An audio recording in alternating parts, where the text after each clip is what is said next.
রাধে রাধে বন্ধুরা, ছোট্ট বন্ধু ভালো আছে সবাই?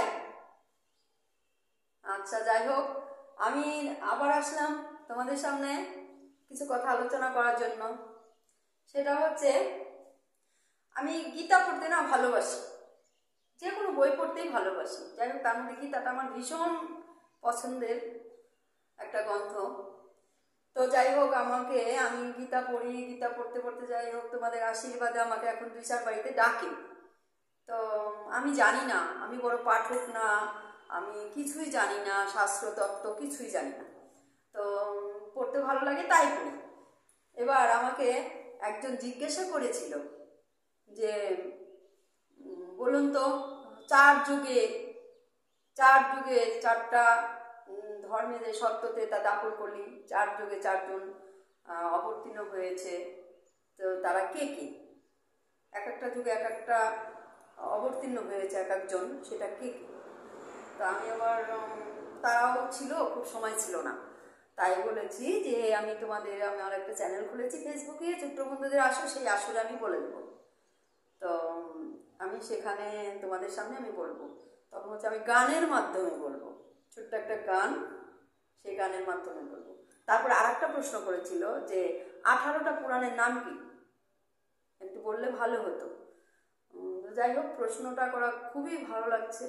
এবার আমি গানের মাধ্যমে আগে বলবো ওই 4 যুগে কে কে অবতীর্ণ হয়েছে, সত্য থেকে, ত্রেতা থেকে, দাপরে কে, কলিতে কে অবতীর্ণ হয়েছে। তো সেটা আমি বলছি, আগে তোমরা শোনো, ঠিক আছে? তারপরে 18টা পুরাণের নাম আমি তোমাদের সামনে বলবো। প্রথমে বলছি গানের মাধ্যমে, যেটা ছোট্ট ভজন, একটা ভজন সঙ্গীত ছোট্ট, তার মধ্যেই 4 যুগের 4 জন অবতার হয়েছে, সেটাই বলছি।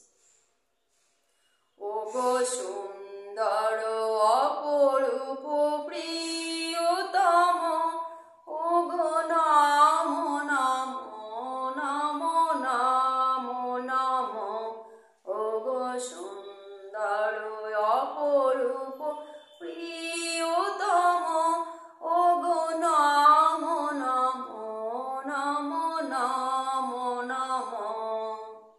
সত্যতে শ্রী হরি, ত্রেতাতে রাম, দাপরে কৃষ্ণ, নব ঘন শ্যাম। সত্যতে শ্রী হরি, ত্রেতাতে রাম, দাপরে কৃষ্ণ, নব ঘন শ্যাম। কলিতে গৌরাঙ্গ পুরুষোত্তম, কলিতে গৌরাঙ্গ পুরুষোত্তম, ও গো নম নম নম নম নম, ও গো সুন্দর অপরূপ প্রিয়তম, ও গো নম নম নম নম নম। তাহলে শুনতে পারলে যে কে কে? সত্যতে শ্রীহরি, ত্রেতাতে রাম, দাপরে কৃষ্ণ, আর কলির যুগে হচ্ছে গৌরাঙ্গ মহাপ্রভু। তাহলে সত্য যুগ 4টা, কি কি? সত্য, ত্রেতা, দাপর, কলি, এই 4 জন হলো। জানি না ভুল ত্রুটি হলো কিনা, ভুল ত্রুটি হলে অবশ্যই ক্ষমা করবে বা বলে দেবে। আমি মনে করি আমার ভুল যদি কেউ ধরে দিতে পারে, আমি তাকে গুরুদেবের মতো মানি।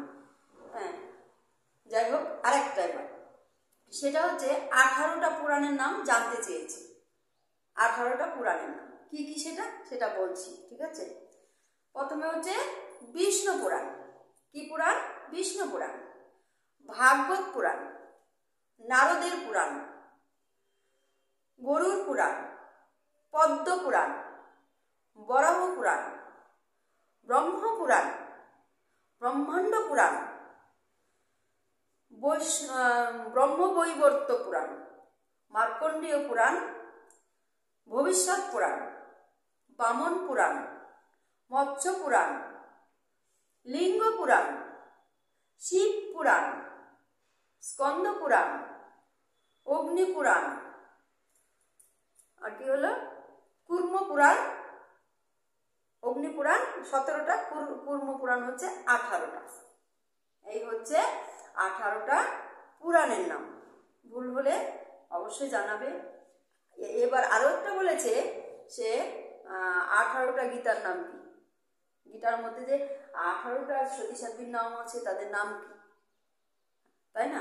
আমি সেটা বলছি। সেটা হচ্ছে গঙ্গা, গীতা, সাবিত্রী, সীতা, সত্যপতিব্রতা, ব্রহ্মবলী, ব্রহ্মবিদ্যা, ত্রিসন্ধ্যা, মুক্তিগৃহিণী, অর্ধমাত্রা, চিতানন্দা, বঙ্গী ভান্ত্রনাশিনী, বেদত্তীয় পরনন্দা, তথার্থ জ্ঞান মঞ্জুরি। এই হচ্ছে 18টা গীতার নাম। ঠিক আছে, যাই হোক, ভুল ত্রুটি হলে তোমরা অবশ্যই বলবে।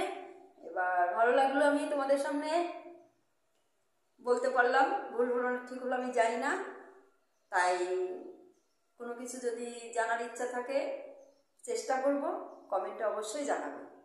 রাধে রাধে।